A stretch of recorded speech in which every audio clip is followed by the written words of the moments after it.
This is my colleague Tim Matthews, who's been assisting me for the last 3 or 4 years on research into the film. Tim's holding one of the canisters given to us by Ray. Next slide, please. We're given film for analysis, but again, it was absolutely useless. There's no images that you've seen today, piece of leader tape or whatever, but absolutely useless. But this is supposedly one of the canisters that contain the original film. Next slide, please. One of the arguments against the film has been that no one else has seen the actual celluloid. It is claimed it is 16mm black and white film, but all anyone has seen is videotape.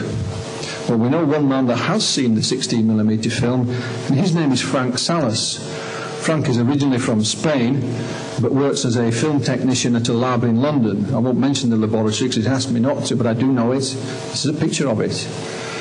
Now, Frank claims in 1994/1995, Ray Santilli's company contacted them and asked them to transfer film to video. I've interviewed Frank on a number of occasions, and he said it was 16mm film, some of which was in pretty good condition, some of which was pretty poor condition. But I transferred it all to video.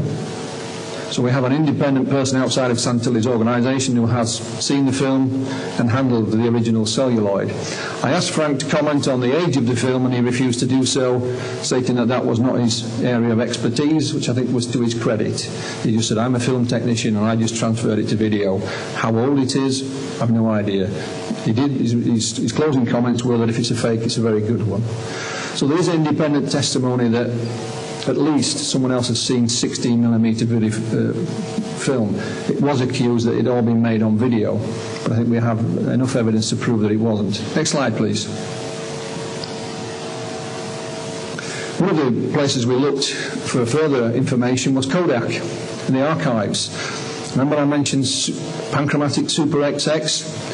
Well, one other criticism of the film is that it's shot in black and white. And critics have said that if it was such an important film, it should be filmed in colour, and that all medical procedures by the US military were filmed in colour. So we thought we'd look into this. This is the Kodak salesman from the archives in the United States. When you read through this particular document, the one thing it does tell you is that in 1947, Kodak had a shortage of colour film. During the war, they had a contract with the US military who got first shot on all colour film. But once that had finished, it was fair game. And there was a shortage of colour film. They just couldn't produce enough. However, we also contacted the National Archives in the US and said, do you know of any military medical films that were shot in colour? And their answer was the earliest one they could find that was filmed in colour was from the 1950s, from the Korean War. The ones that they had on record prior to the 1950s were all filmed in black and white. And one of the critics that made this comment was the Sightings TV program in the United States. Some of you may have seen it in this country on cable or satellite. And then they showed a clip of a military film and it was in black and white. Next slide, please. But again, rooting through the Kodak archives, which is not an easy thing to do, we looked at the type of film. Panchromatic Super XX safety print film. And it's here. Next slide, please. What these do, could you just go back one, please, Ross? What these do is tell you the uses of the film.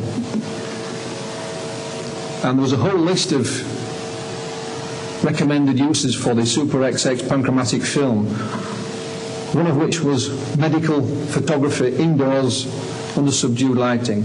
Whatever you want to call the alien autopsy film, it's a medical procedure, it's indoors, and it's under subdued lighting. So even the film seems to fit the procedure. Next slide, please.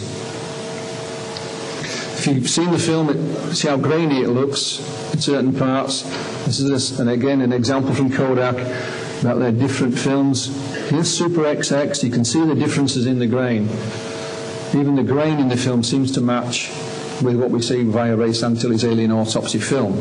Next slide, please. But there are other witnesses who have since come forward and claim to have seen this film. I'm grateful to Georgina Bruni for putting this gentleman in touch with me. This is Mike Maloney, Mike, up until recently, I believe, was for many years the chief photographer for Mirror Group newspapers. It's a long and distinguished career. He is the most highly decorated press photographer in the UK. I believe he's just been awarded an honorary PhD, but he's Press Photographer of the Year 3 times. His assignments have taken him around the world. He's wined and dined with the rich and powerful, including President Reagan in the White House, President Gorbachev in the Kremlin, and even Grace Kelly, to name but a few. In the 1970s, the early 1970s, he was covering a number of movies in California being made by Disney. It's a long story, so I'll keep it very short, but through a conversation with one of the heads of the studios, he was introduced to a gentleman whom he has told me his name, who later invited him to a private screening of some UFO films. Mike went along to this viewing. He was invited purely because of his expertise in photography. And on the screen, via a projector, not a video, were films of flying saucers. And lo and behold, up popped a film that Mike has told me is extremely, if not identical, in content to the Alien Autopsy film. He's pretty sure that it's the same film but different sequences from it, if you get my drift. There are slight differences in the film. These films were shown to Mike not as Disney recreations or fakes, but as the genuine article. And again, like Clifford Stone before him, he was amazed when he saw the film on television in 1995.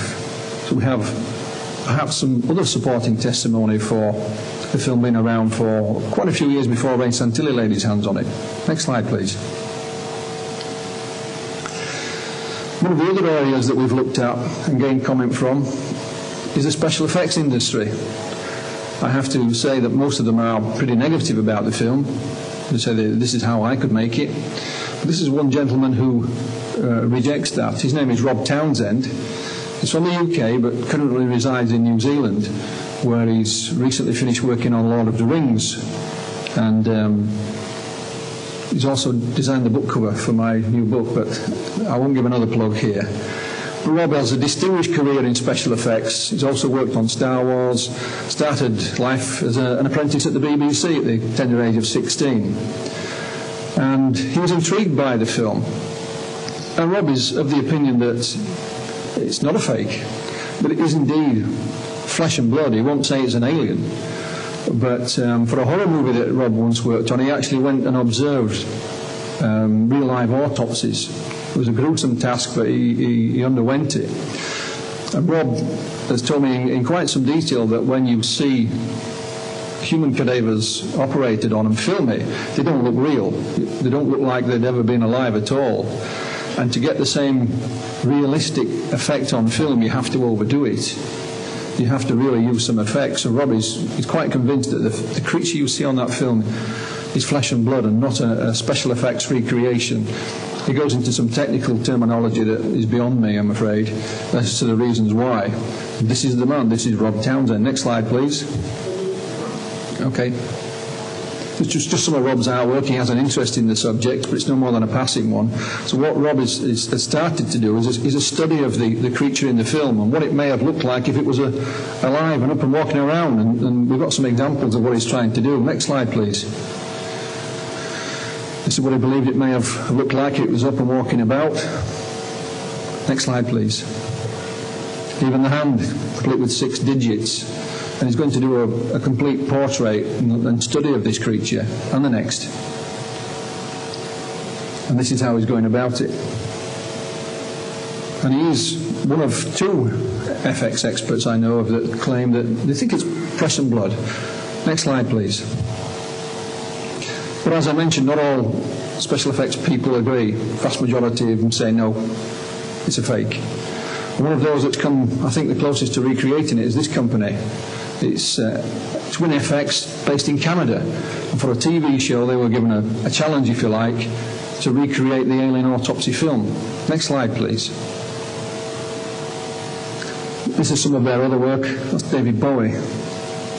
Some of their other works. They are well qualified to comment on this. So this is how they reckon that the Alien Autopsy film was made, how it was faked. Next slide, please. I'll take you through a small sequence. This is a 13-year-old girl. She's in a body cast, complete body cast. And it's from this body cast that the model is then made. The hands and feet and head are made separately and attached. Next slide, please. Here you see it being recreated. Now the head's attached. They've purposely left off the arm, just in case anybody thought it was the genuine article. They made some slight differences on purpose. Next slide, please. Close-up of the face, the head. And again, please. And the foot, complete with 6 digits. Next slide, please. They start to add, as you can see, the pouring stuff in. They start to add the gory bits. You know, the innards are inside already. Next slide, please.